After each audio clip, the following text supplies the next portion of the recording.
case study where you'll learn about interesting stocks and how to value them. What's interesting about Meta is that it's trading at a 36% discount to the S&P 500. This is Andrew Stotz of Valuation Masterclass. Let's get started. This information is for learning purposes only. This is not investment advice or a recommendation.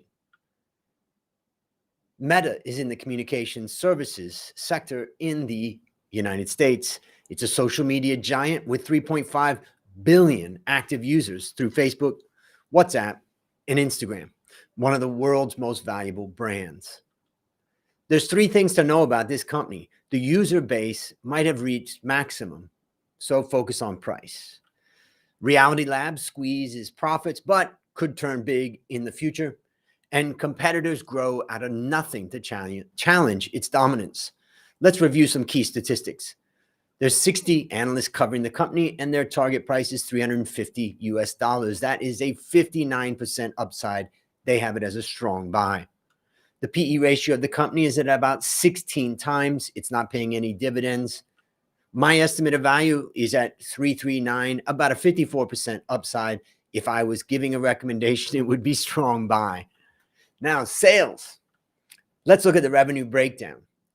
Advertising is 98% of the revenue, both Facebook, Facebook Messenger, WhatsApp, and Instagram.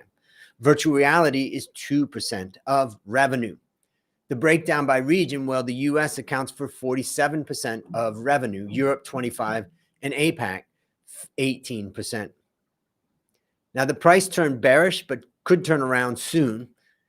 In the first 3 quarters of 2021, Meta saw a strong bullish rally, but before its price has been corrected downward by the end of the year. In January, Meta saw its largest intraday drop in its share price, down 25%. However, recently the share price started to rebound and could go further. Volume RSI has been neutral recently, not providing any clear signal. Now, what did actually happen to Meta's share price? On the 3rd of January, Meta's share price dropped by 25%, equaling around $230 billion in market cap. Here's what happened. Meta reported a decline in daily active users for the first time. Apple update on ISO devices makes it more difficult to track consumers, dragging Meta's ad revenue down. And there was a $10 billion loss from its new Reality Labs business unit and lower management profit forecast for 2022. All those things came together and basically said the market didn't like it, down 25%. So what's the story here? Well, number one, the user base might have reached maximum. Focus on price. I'm looking at a chart where I look at North Pacific, Asia Pacific, Europe, and the rest of the world, and look at the trajectory. North Pacific and Asia Pacific have been flat for a long time. The growth is happening in Asia Pacific. And the pace of the new users also is starting to stagnate, even in Asia Pacific. With over 3.5 billion active users on its platform, Meta covers more than 65% of the internet population. Now, I think it's close to saturation as far as the number of customers. I always like to talk price times quantity when you forecast the revenue of a company. Quantity here is at its peak. In fact, one way of looking at it is they have a 76% market share. All right, here's a table I show that came from ourworldindata.org. And it basically shows that about 700 million people live on less than $2 a day. And I would estimate another maybe 16%, or about 1.3 billion people live on $2 to $5 a day. And about 1.4 billion people live in China who don't have access to Facebook.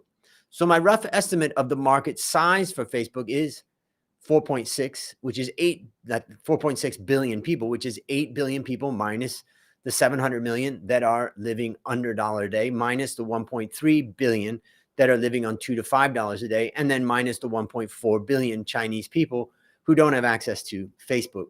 And that leaves us with about 3.5, or it's about 76% at 3.5 billion customers, 76% of the 4.6 billion.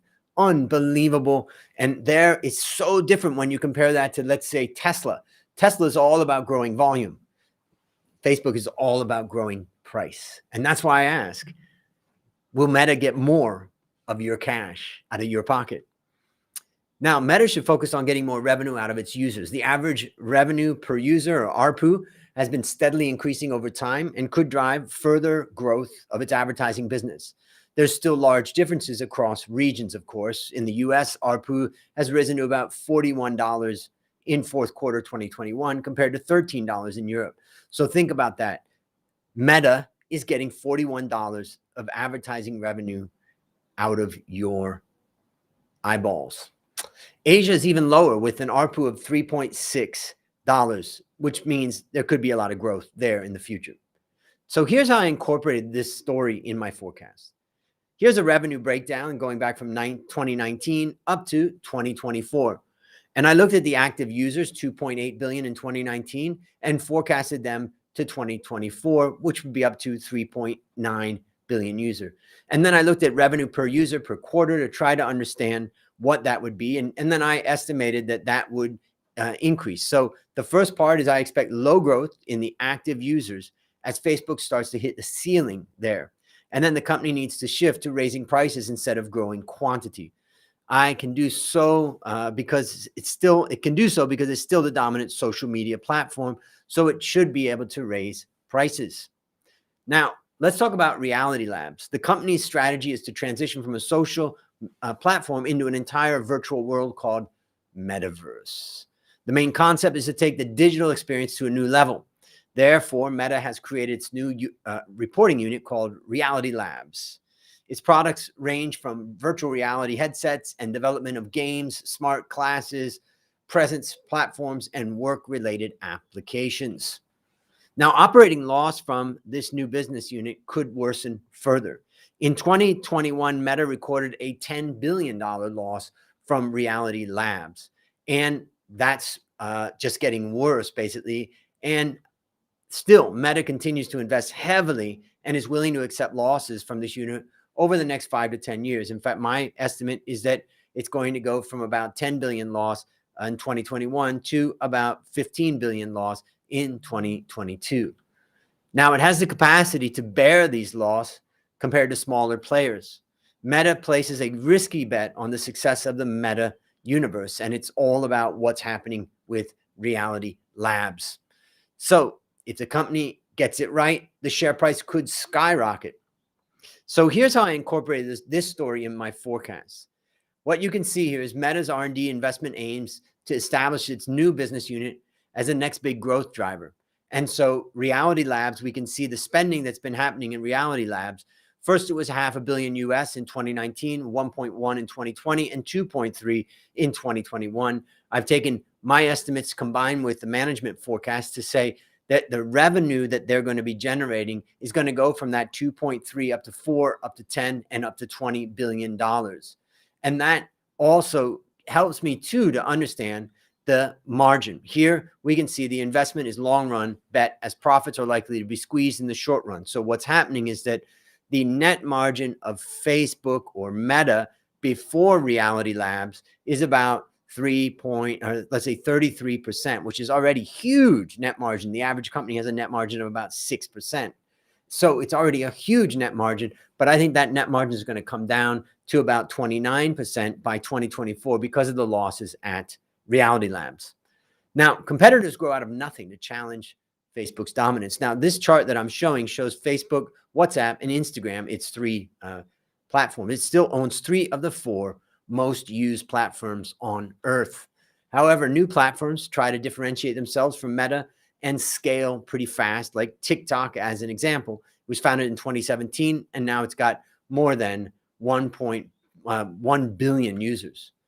Also, in particular, Meta fails to attract young users. And in fact, one of my young friends said to me, Facebook is for adults.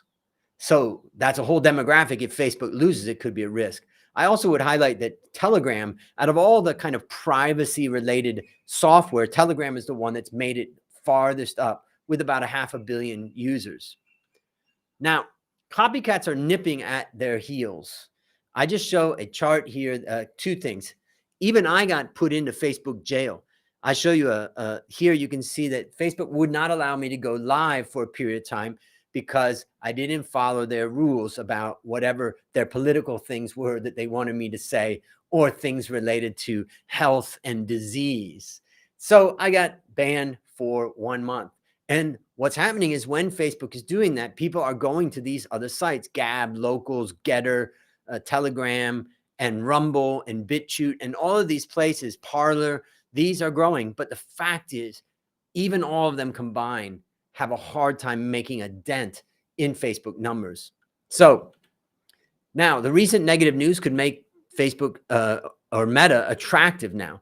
What we can see is that in 2022, the trailing PE dropped close to 2 standard deviations below its historical average. And with the PE now 16 times, it even trades cheaper than the US average of communication services companies, which is about 19 times. And in fact, the US S&P trades at about 26 times, or sorry, 36 times, 26 times, which is a 36% discount that Meta's trading out. So I believe that the market, the disappointed market, has punished Meta, but probably too much. Now, let's look at the forward-looking PE and see how it doesn't look that expensive. What I've done now is just continue on with the table that I was looking at. I've got the net profit, I've got the market capitalization, and then the next thing we do is try to calculate the PE. And what you can see from this is that 2022 PE is about 16 times, and then it goes down to 14 and 12. Ultimately, what you can see from this is that Facebook Meta is not that expensive at all, in fact. Remember, you can scan this QR code to go to the valuationmasterclass.com blog to download all full case study reports for free. You can just go there right now or click the link in the show notes. Now, let's review the FVMR scorecard. It measures a stock's attractiveness relative to all other companies. And this attractiveness is based on 4 elements: fundamentals, valuation, momentum, and risk. And the scale is from 1, which is best, to 10, which is worst. And here, when we compare Meta against 2,160 non-financial companies in the US, it's kind of average, really. It's not that super impressive. Let's look at the fundamentals, though. And here we can see the net margin is pretty massive at about 36% right now. It's a crazy net profit margin. Return on equity is about 32%. So very strong on the fundamentals. The only thing that's holding it down is the asset turnover, which is improving now. It's up to 71. It was as low as 54, which means the amount of revenue that they're generating from every 100 in assets that they put into the business. So recently I created a short online course explaining my FVMR investing approach. I usually sell it for $97, but for a limited time, I'm offering it for free. Just scan that QR code or go to the links below. Let's look at the forecast. There's 60 analysts covering it. They've got a 59% upside. Most analysts have a buy recommendation as they see some massive potential. We do have 2 sells, 1 sell and 1 strong sell. So most analysts are optimistic. Consensus has already incorporated a significant drop in margin due to the loss-making Reality Labs business unit. And so they're seeing margins going down to about 27% from as high as 33% in 2021. Now, let's look at the P&L. It's in line right now. I'm forecasting about $39 billion US in profit. And of course, that should rise in 2023. And it's still going to be held down by Reality Labs.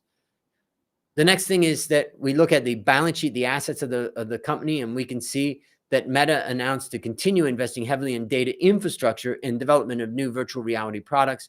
Therefore, the net fixed asset investment is probably going to continue to grow. And also, it has a large $50 billion of cash, equaling about 1/3 of its total assets. That is a hell of a war chest. Liabilities, well, Meta is net cash and has very low debt, which is quite typical for fast-growing companies that are highly profitable. And the ratios, you can see return on equity now actually kicking up to almost 60% for our calculation of return on equity versus an ROE of 18% overall for the industry. The EBIT margin is at about 35. Remember that EBIT margin globally for the average company out there is about 10%. So at 35%, it's very high. In the long run, the contribution of metaverse business could bring profitability back to previous heights. Now, if you want to learn how to value companies like this, check out my 6-week online Valuation Masterclass Boot Camp. Class starts on March 7th. You'll learn practical valuation skills. You'll get access to the tools and tips that I use. You'll join a group of inspiring, like-minded financial professionals, and you'll get a job through my network of thousands of financial industry leaders. Just scan the QR code here. You can save $400 until February 28th. And you just go to valuationmasterclass.com/bootcamp, and I'll see you there. Let's look at the valuation. I'm going to review the A Stotts Investment Research Stock Picking Checklist. It was inspired by Peter Lynch's book, One Up on Wall Street, where he talked about 10 baggers, which are stocks that go up 10 times. We did extensive research on 10 baggers and found 9 factors that drive long-term share price performance. So now let's look at Facebook or Meta to see if they have the potential to be a 10 bagger. First is management, that they have a commitment to growth. The answer is yes. Meta saw 30% revenue CAGR over the past 5 years and is looking for new growth areas.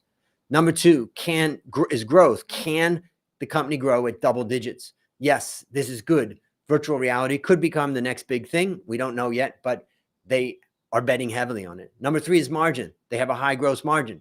Gross margin is one of a kind. Number 4 is predictability, meaning there's minimum non-core expenses. That's good. Net profit has been stable and growing. In some years, lawsuits slightly drag those profits down. Number 5 is intensity, meaning sales grow faster than assets. Here it's moderate because there's heavy amount of investment in data infrastructure, but sales could also skyrocket with Reality Labs. Number 6 is conversion, that the low cash conversion cycle. This is good. The cash conversion cycle here is negative. Because of a tech company tends to have no inventory, and so that usually makes cash conversion cycle negative. Number 7 is cash flow. Consistently positive cash flow. That's very good. Consistent and strong operating cash flows. We're able to cover all of their investing cash flow. Number 8 is capital, that they have access to capital. That's good. Meta is net cash, $50 billion. And number 9, reasonable valuation. And I would say moderate to getting close to good. It trades on a PE that's lower than actually the sector and definitely lower than the market, but with a much, much higher ROE. So is it a 10 bagger? What's the potential? I would say you've got a 5 bagger potentially here. Free cash flow. Well, Meta has delivered strongly on cash flow in the past and expects free cash flow to rise in the future. And we're forecasting that it goes from about $29 billion in 2021 up to $34.6 billion in 2023. Just the CapEx costs and all the different investment costs are always going to be small here relative to the NOPAT. So I expect similar revenue growth compared to the consensus. However, I'm a bit more optimistic with regards to the margin in the long run. Meta's ability to increase price for ads could offset the losses from Metaverse segment more than expected. In the free cash flow valuation, what I'm calling the cost of equity is about 11.5% and a WACC of about 10.9 because they don't have much debt. And then finally, a terminal growth rate of 5%, which is my maximum terminal growth rate. You could bring that down just a bit, but I'll go with the maximum. And that gives me a upside of 54% and a price of 339. The upside in a bull case could be up 67% and in a bear case, 41%. So a lot of upside there. Let's look at the world-class benchmarking scorecard for Meta. We identify a company's competitive position relative to global peers, and we use a composite rank of profitability and growth called profitable growth. The scale is from 1 best to 10 worst. And here we can see that it's consistently best in class when compared against 270 large consumer services companies. Meta has ranked number 1 in profitable growth for 5 periods in a row. And that's due to a massive level of profitability and a pretty steady growth. Growth is ranked at number 3, which is above average growth. What are the risks? Failure to attract young people to its social media platforms. Rising competitions that's growing out of nothing. And Metaverse could just be a bubble waiting to explode. And also there's regulatory pressure that they could face. So the conclusions are high pricing power could offset slowing pace of new user additions. And investment in Metaverse is risky, but could become a double-digit growth engine. Massive ROE makes it an attractive play. Finally, I want to end by asking you the question that I started off with in the beginning. Will Meta get more of your cash, because if it can, it means ultimately that its ARPUs are rising and therefore price is rising. So I see some comments. I'm just going to look at those for just a second, and I'll make any comments about them. So the first one comes from Michael, Dr. DeFi Roberts. He says, wasn't a lot of the downward movement because Pine funds and some billionaires pulled out? Actually, I remember reading something about that, but that could be another factor that pushed it down. And again, that's also one of the reasons why it may have overreacted and why it could be attractive now. Let's look at the next one. Satawat says, would you place your bet on the success of Metaverse? If so, how long do you think it would take for it to skyrocket? Well, I think with that much money, these guys got to make something of it. I don't know much about the Metaverse, but from what I've been seeing, there is potential there. So I would make a bet on it at this point. That someone else said it's 7 p.m. It's late. I'll watch the replay. Great. All right. And Tada says, awesome. Well, if you've got any comments, please put them into the notes below, into the comments below. I'd love to hear your thoughts on Meta, and will Meta get more of your cash?